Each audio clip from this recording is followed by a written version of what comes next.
fellow class. My name is Joseph Murray, and today I will be answering Harmon Here's question. His question is: it seems violence is needed to implement a more just and fair society. However, my question would be: is there a more civilized way of doing it? The answer: yes, there are more civilized ways of doing it, and it has been an ongoing phenomenon for about the last 100 years. So, the answer is actually in your question: is there a more civilized way of doing it? Yes, as civilization advances, more avenues, more options for us to deal with economic leveling through civil means occurs. By example, I'll bring a source from out of the textbook, a financial economist by the name of Joseph Schumpeter.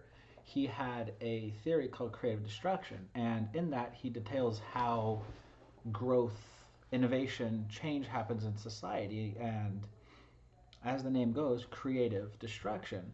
The creative next generation of innovation comes in and displaces and kicks out the old.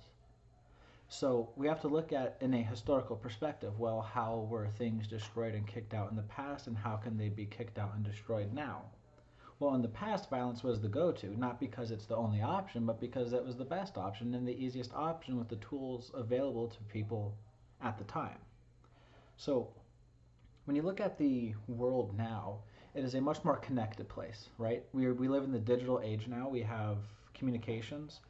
I can use this cell phone and I can talk to someone on the other side of the planet in a matter of seconds. If an injustice is occurring, I can take a picture of it and post it to YouTube, and within a matter of hours, I could have millions of people from all across the globe wanting to change that injustice that I witnessed, whatever it may be. So when you ask, are there more civilized ways of doing it? Yes, and it's called societal pressure, right? It's just violence really has been in decline over the last 100 or so years. When you look at, just by example, the textbook, page 223, it talks about the dissolution of the Soviet Union. And despite the fact that violence still occurred, it occurred at a much less degree than with the communist revolution, right?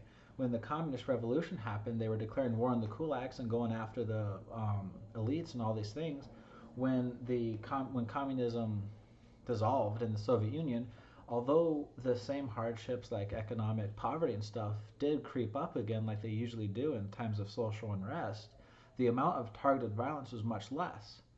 So I think when you can look at Russia just as one case example of organized or targeted violence in societies, as time has progressed, it has gotten a lot less, right? I also think a lot of the worst examples of political violence in the past wouldn't really be as easy to do now, right? So because it's in the same general time frame, right? Two of the biggest genocides of the mid 1900s would be the Holocaust and the Holodomor, right? And one in Germany and one in Ukraine. Terrible, terrible things. One was, well, they were both terrible. And one of the things we were finding out when we were discovering the ill effects of the Holocaust, we didn't really know that a lot of it was going on until our soldiers were there on the ground, right? A lot of the terrors, just absolute terrors in the internment camps or extermination camps, excuse me, a lot of the things we discovered in the extermination camps by the Germans were things that were new to us, right? The military's intel gathering wasn't as effective back then as it was now due to them having less technology. The ease of communication was a lot less, so the townsfolk couldn't really relay information as easily. There were less modes of anonymous communication. People in resistance cells in occupied France, by example, every time the French resistance were sending radio signals, the Germans were able to intercept and locate them. Nowadays, with things like VPNs and all sorts of stuff like that, communication is a lot easier to do, and a lot faster, and a lot safer. So, by example, I do not think that the world would have allowed for bad situations like that to go on as far if communication was more readily available. Think about the political campaign propaganda, if you will, the advertisements that the Americans could have done to rally people behind the cause to stop those terrible things from happening. If those pictures were leaked to the German people, they may have been less willing to sit idly by while the regime was doing their thing, stuff like that. So And another example, with political violence being the go to in the past but not necessary anymore, the frequency of wars since World War II has gone drastically down as opposed to historically before World War II.